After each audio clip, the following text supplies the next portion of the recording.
हदर व तदवीर का सबक। तो ये नाम है रफ्तार के एतबार से, आहिस्ता रफ्तार से पढ़ेंगे उसको तदवीर, थोड़ा सा तेज़ रफ्तारी से पढ़ेंगे तो उसको क्या कहते हैं हदर। लहजा और अंदाज दोनों में एक जैसा ही होता है। तो सूरह यासीन का सबक पढ़ रहे हैं बड़ी तवज्जो के साथ।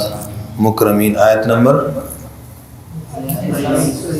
जी 23, अच्छा जी 23 के बाद से हैं कि 27 है?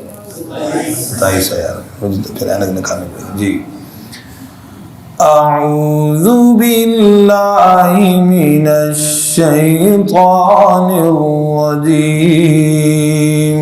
अऊज़ु बिल्लाहि मिनश शैतानिर रजीम। बिस्मिल्लाहिर रहमानिर रहीम।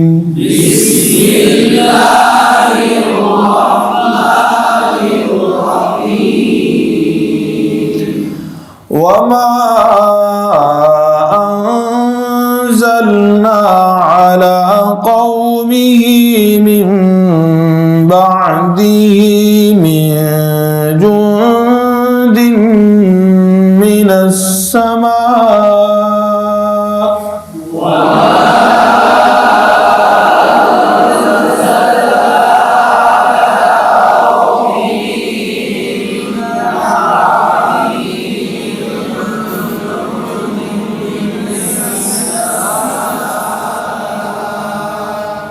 मिन जुंदिन मिनस समाई वमा कुन्ना मुंज़िलीन।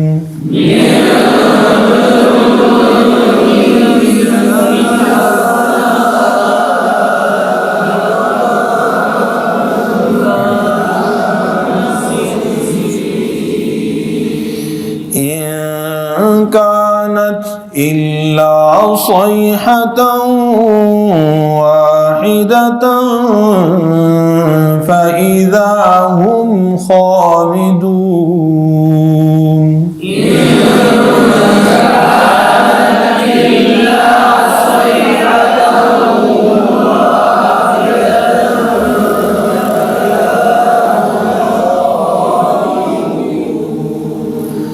या हसरतन अलल इबाद।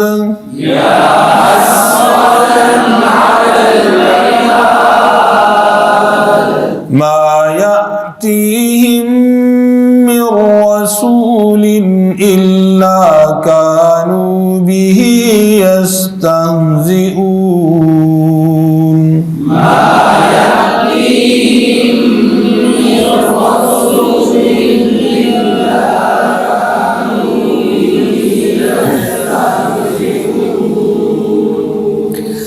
अलम यरौ कम अहलकना क़ब्लहुम मिनल क़ुरूनि अन्नहुम इलैहिम ला यरजिऊन।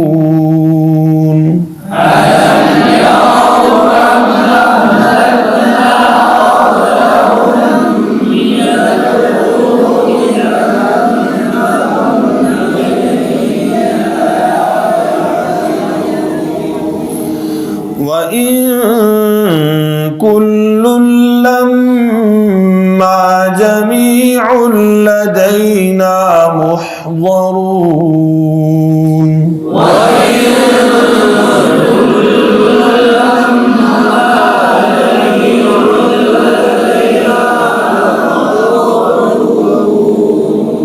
वआयतुन लहुमुल अर्ज़ुल मैता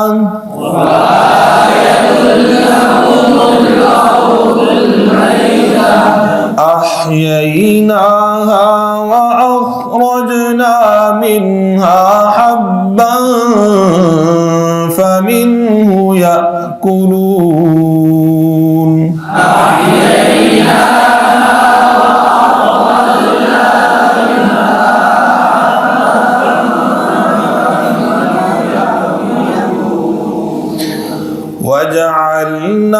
فيها جنات من نخيل وأعناب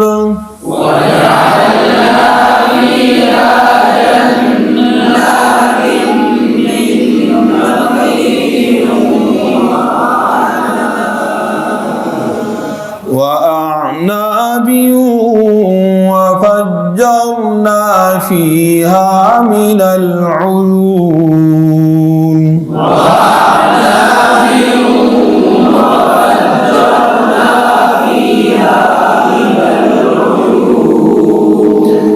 ليأكلوا من ثمره وما عملته أيديهم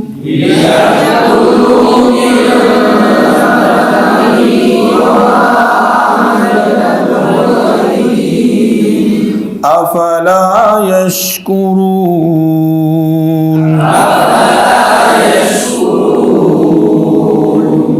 صدق الله العظيم.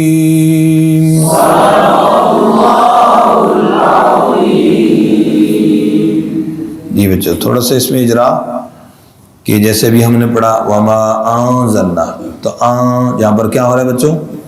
شاباش، اخفاء کے قاعدے پڑھ چکے ہیں، نون کے اخفاء مع الغنہ. من بعد یہاں پر کیا ہو رہا ہے؟ اقلاب. من اخفاء مع الغنہ، جو اخفاء دم تنوین کے بعد میم یرملون والا ادغام مع الغنہ. سما پہ مد کون سی ہے؟ مد متصل، حرف مد حمزہ اسی کلمے کا. ٹھیک ہے، یہاں پر کون سا قاعدہ؟ اخفاء مع الغنہ. صیحۃ ادغام مع الغنہ، واحدۃ اخفاء حقیقی اخفاء مع الغنہ. ٹھیک ہے، یہ ہم میم کا اظہار ہے، اکثر اظہار ہوتا ہے، ممکن غلطی اس میں قلقلے کی ہوتی ہے. یا حسراتن تنوین کے بعد کیا ہے؟ عین حلقی، حروف حلقی اظہار. ٹھیک ہے جی. تو اسی طریقے سے ما یاتیہم میم کے بعد میم ادغام شفی. شاباش. ٹھیک ہے جی. مر رسول نون کے بعد را یرملون ادغام بلا غنہ. تو اس طریقے سے اس کا اجرا بھی کریں گے. تو نون کے اور میم کے جو قاعدے ہم پڑھ چکے ہیں، اسی طریقے سے جیسے مد منفصل پڑھی اور اسی طرح مد متصل، تو اس کی جہاں پر مثالیں آ گئیں. تو انشاءاللہ اس کی مشق بھی کریں گے نا، اجرا بھی کریں گے ساتھ ساتھ.